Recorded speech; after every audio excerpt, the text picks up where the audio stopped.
Hello, this is the Rod TV. Welcome to a new series of videos, the subject of Top 5. Today's subject is Top 5 Unsolved Mysteries in Canada. Unsolved mysteries are an unfortunate yet interesting part of life that can leave families longing for justice and law enforcement scratching their heads. Whether small mistakes or meticulous planning from the darker members of society are to blame for these unanswered questions, there's no debating that there are plenty of them. Today we are going to take a look at some of these unsolved mysteries, specifically in Canada. Before we start though, don't forget to slap like and slap subscribe. Number 5. First on the list we have the mysterious disappearance of Micheal Dunahee. When Micheal disappeared, he was only 4 years old and his sister Caitlin was only a baby. Michael's father was the first to notice the incident after turning around at a park in Victoria and realizing that Micheal was no longer just a few yards away. Police searched the playground and the local neighborhoods for weeks, but nothing was ever found. John Ducker, the local deputy chief at the time of the disappearance, has since retired, but the case haunts him regardless. John has said that the technological advances of today probably could have helped the case and brought Micheal home, but unfortunately things like advanced forensics and cameras littered throughout the city weren't around yet. Almost 29 years since he's gone missing, and sadly nothing has come up about Micheal Dunahee. Number 4. Our next mystery revolves around Teresa Allure, who was just 19 years old when she disappeared in 1978.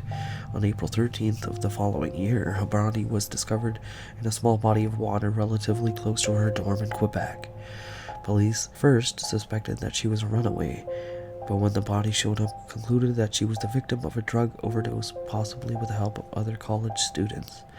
Despite this conclusion, though, the case was reopened in the summer of 2002 when Patricia Pearson, an investigative reporter and friend of Teresa's family, wrote a series of articles with convincing evidence that this was likely the result of a murder. It doesn't stop there, though, as evidence also suggests that Teresa's death may have been linked to 2 other unsolved cases. The theory was backed by Kim Rossmo, an FBI consultant at the time, who suggested a serial sexual predator was operating in the area of these cases of around the same time frame, advising police to investigate. Since then, Teresa's brother has started a podcast titled Who Killed Teresa, and has continued to investigate all on his own, even identifying 14 other murders, but all, unfortunately, remain unsolved. Number 3. Next up, we have the murder of Lindsay Busey, a Canadian real estate agent who was murdered at her property viewing on February 2nd, 2008. The clients she was showing the property are the main suspects in the murder, though no one knows their identities.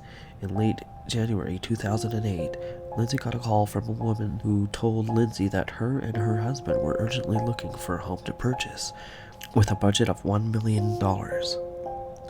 Lindsay was a bit iffy at first, but as she said, the caller had an accent that seemed almost fake, as if they were trying to conceal their identity for whatever reason. Despite her uneasy feeling about the situation, her boyfriend Jason encouraged her to try and make the sale due to the large commission that she would earn. Though Lindsay was told that only one person would be meeting her, witnesses say that a couple arrived and greeted Lindsay, and all 3 of them entered into the house. Lindsay's boyfriend Jason had offered to stand outside of the house in case anything had happened, but it was late due to picking up a colleague and stopping at an auto shop. He arrived at the scene at about 5:40 and saw the couple walking out from the doors. When they noticed him, though, they went back inside. Jason didn't interfere, as he didn't want to intrude on the business meeting, but became more and more worried as time passed. Finally, he went to knock on the door, but no one answered. He attempted to open it, but it was locked. Through the glass of the door, though, Jason could see Lindsay's shoes were still there. Jason dialed 911, but hung up after his colleague noticed the fence and the door around the back were both open, and they went to investigate. Upon searching the house, though, Jason found Lindsay in a pool of blood in the master bedroom and called 911 once more. When the paramedics got there, Lindsay was already dead and had suffered multiple stab wounds. However, she was not sexually assaulted and none of her possessions were missing.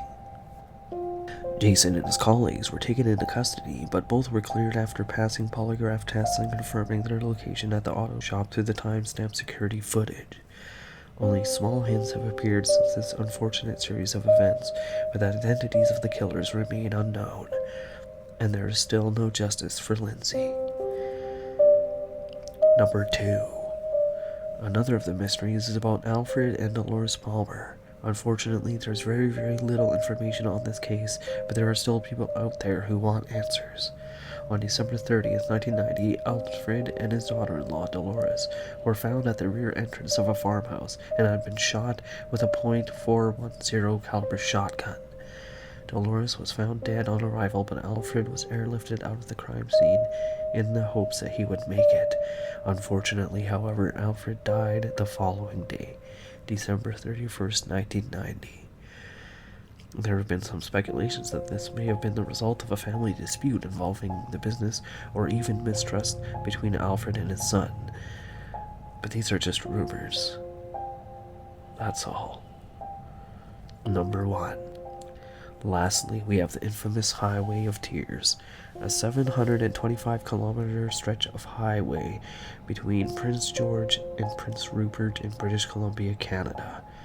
The highway picked up this unfortunate nickname due to the spree of crimes from 1970 to seemingly the present. 9 women have gone missing or have been murdered in the area, but locals claim the number is far more than that.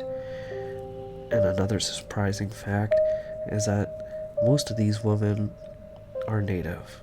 Alberta Williams is one of the few women whose bodies have turned up, but though no one knows any of the details. Ray Micheal, a private investigator, has been working on finding out more about her situation for years, but unfortunately no leads have gone anywhere. Ramona Wilson was another woman whose body appeared showing up outside Smithers in 1995, and her situation is being looked into by Ray as well, but again no answers have appeared. A heartbreaking series of stories have come from the Highway of Tears, but the saddest part remains the lack of justice for these victims.